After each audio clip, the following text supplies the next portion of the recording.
An American nuclear submarine encountered an unidentified underwater object capable of reaching unimaginable speeds. No vessel created by human hands could achieve such a speed. At one point, this mysterious craft zoomed past the submarine at an incredible speed, causing turbulence and a shutdown of the hydraulics and other equipment. As a result, the submarine crashed into the rocks and was destroyed. The entire crew of 126 people perished. But before that, a buoy was released, which was later found.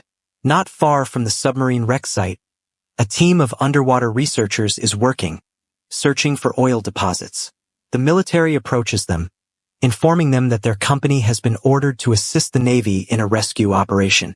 The military sought their help because a storm is approaching. The submarine is located at a depth of 2,000 feet, and the specialized equipment for such a deep dive won't arrive soon. However, as professional divers, they would be able to assist. The team members were promised triple pay for this job, which greatly pleased them. To begin this challenging task, they need to move their large deep-sea platform closer to the crash site. The leader of the research team working on this platform, Bud Brigman, is talking with his ex-wife. She scolds him for allowing the military to use the platform, especially since she was the one who designed it.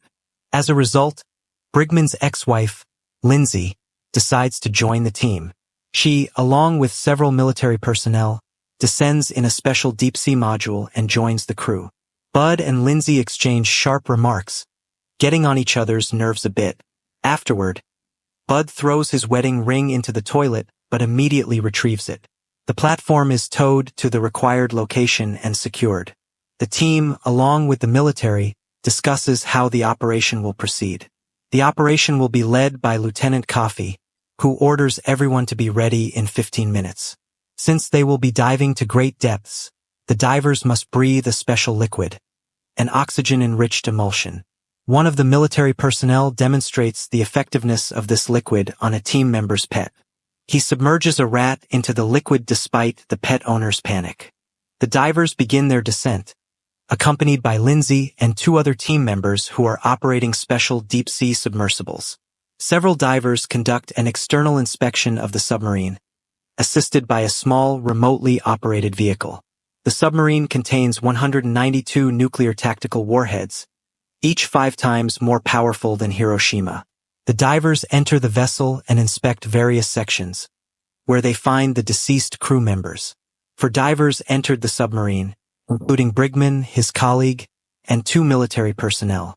During the inspection, the lieutenant orders them to split up. The 2 military personnel separate from the other 2 divers. Brigman's colleague panics and stays behind alone.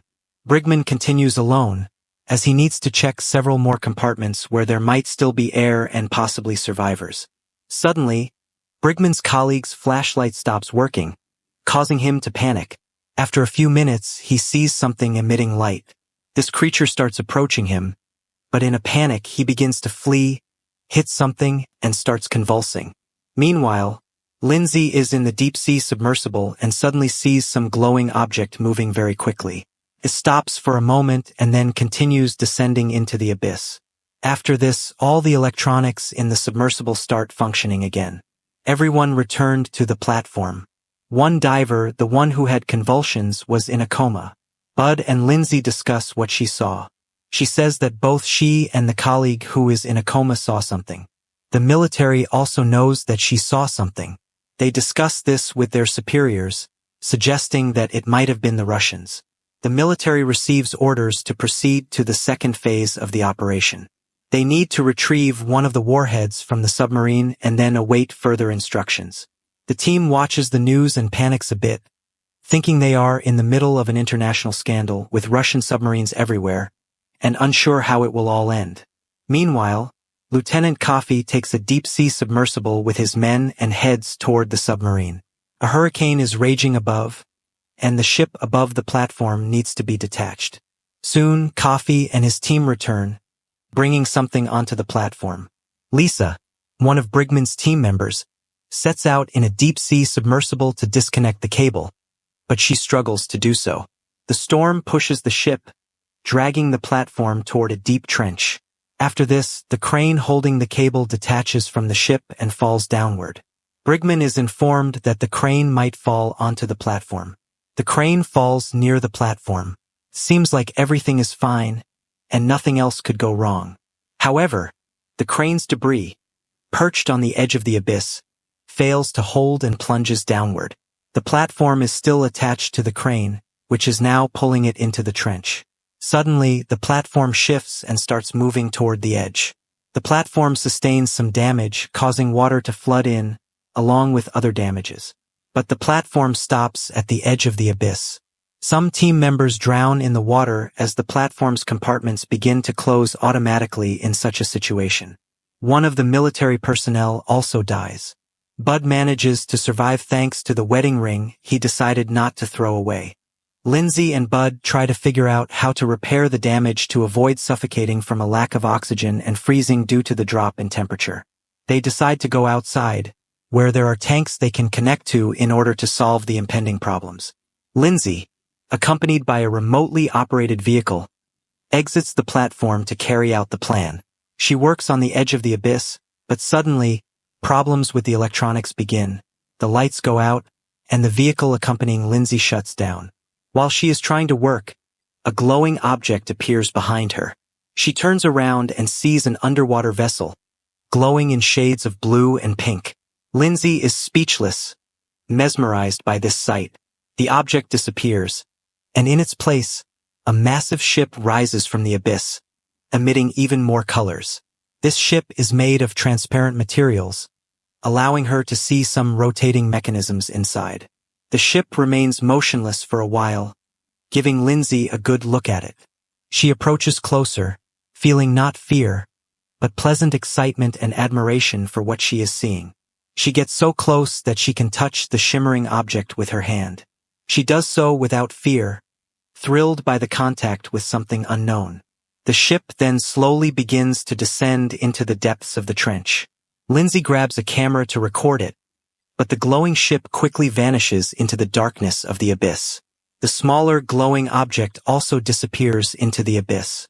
Unfortunately, Lindsay doesn't manage to take a single successful shot.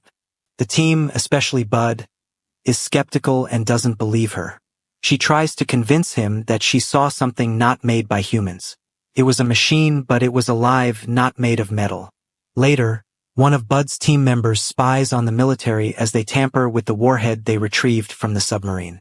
He shows the footage to Bud and suggests that the military intends to blow up the submarine to prevent the Russians from getting to it. Lindsay is furious at this news and bursts in on the military, leading to a conflict. However, the team leaves, leaving the military in their quarters. After a while, all the team members are in their cabin, resting.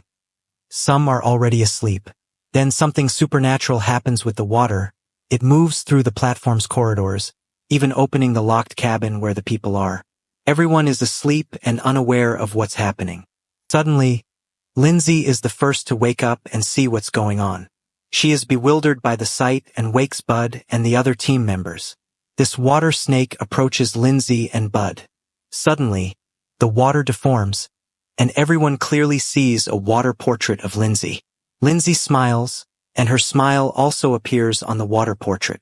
The people are fascinated by the spectacle, and no one can say a word.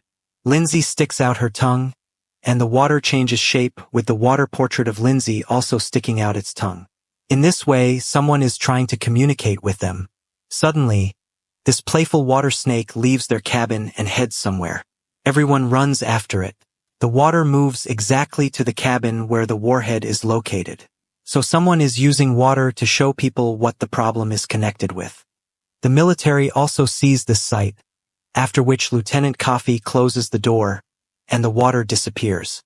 Everyone gathers to discuss what they had witnessed, while at the same time, Lieutenant Coffee, possibly suffering from a mental breakdown, begins cutting his arm. A little later, Lieutenant Coffee prepares the warhead to send it into the ocean trench to blow everything up. The military locks Bud, Lindsay, and their team in a cabin, posting 2 guards outside. Coffee leaves to execute his plan, locking another set of doors from the outside to prevent anyone from escaping. One soldier argues with the other that what Coffee is planning is wrong. Suddenly, the cabin door opens, and another member of Bud's team is standing there. He has disarmed the two soldiers and taken their weapon. Freed, Bud and Lindsay try to open the locked door, which is their only exit. Bud then decides to swim through the icy water of the flooded compartments to open the door from the other side. But he doesn't go alone. He and a teammate swim about 20 meters to the hatch, but it won't open. Bud then swims alone toward the drilling shaft. Bud makes it to the room where Coffee is with the warhead, which he is slowly lowering into the water. Bud quietly sneaks up on the lieutenant, attempting to grab his gun, but he's too late, and a fight breaks out. Bud struggles to fight back against the professional killer, who is much more skilled in hand-to-hand combat. At one point, Bud is being strangled with a cable, and Coffee is choking him.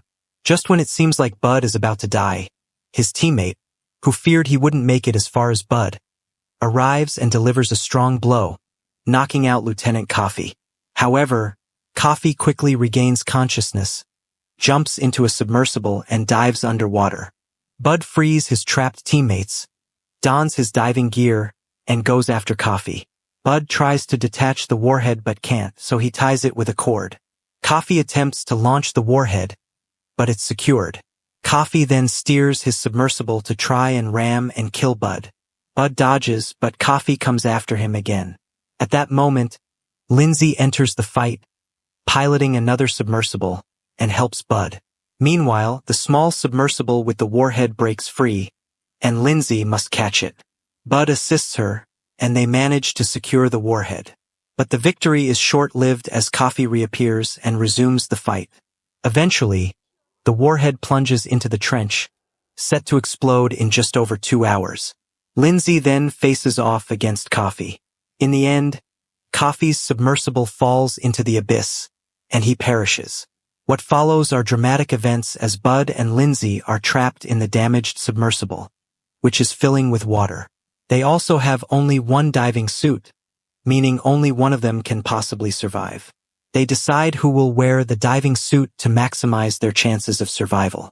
It's decided that Bud, being stronger, will wear the suit so he can swim back to the platform and then revive Lindsay. So they are in the water. Lindsay passes out after swallowing water, and Bud swims back to the platform. By the time they get to the platform, Lindsay is already dead. They try to revive her, but it doesn't work. However, Bud refuses to give up on her and continues fighting for her life, even when everyone else believes it's over and that Lindsay is gone. In a moment of desperation, he loses control, shaking her and slapping her face, and suddenly, she comes back to life. After this, they decide to disarm the bomb. Bud puts on a deep-sea diving suit and descends into the abyss. He can't speak but can hear, and he communicates with the team by writing messages. He descends deeper and deeper until he reaches the bomb. All he needs to do is cut the correct wire. But because his flashlight goes out, he has to use another type of light that makes it hard to distinguish colors. Bud needs to cut the blue wire with a white stripe, not the black one with a yellow stripe. However, the wires look the same to him and he can't tell them apart. Fortunately, he guesses correctly and cuts the right wire, disarming the bomb. But there's no time to ascend back to the surface. He only has 5 minutes of oxygen left, and it took him 30 minutes to descend. Lindsay pleads with him to drop his gear and ascend as quickly as possible. He writes to her, "Don't cry, baby. I knew this was a one-way ticket." Bud continues to lie at the bottom when he sees something approaching him. It's one of the beings from an extraterrestrial civilization that lives deep on the ocean floor. This creature takes Bud by the hand, and they swim together. Below, Bud sees an incredible underwater city. Bud is then taken into one of the buildings. Bud falls on the floor of one of the rooms. After that, the water in the room is divided into two masses that diverge to the sides, creating a space in which you can breathe. Therefore, Bud takes off his helmet. These intelligent beings understand what is happening.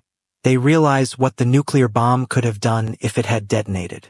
They also understand that Bud was willing to sacrifice his life.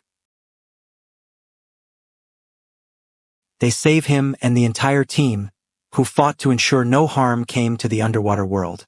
Bud and Lindsay are reunited, and they both realize that these events have profoundly changed them. Now they no longer hurt each other with words. Instead, they kiss.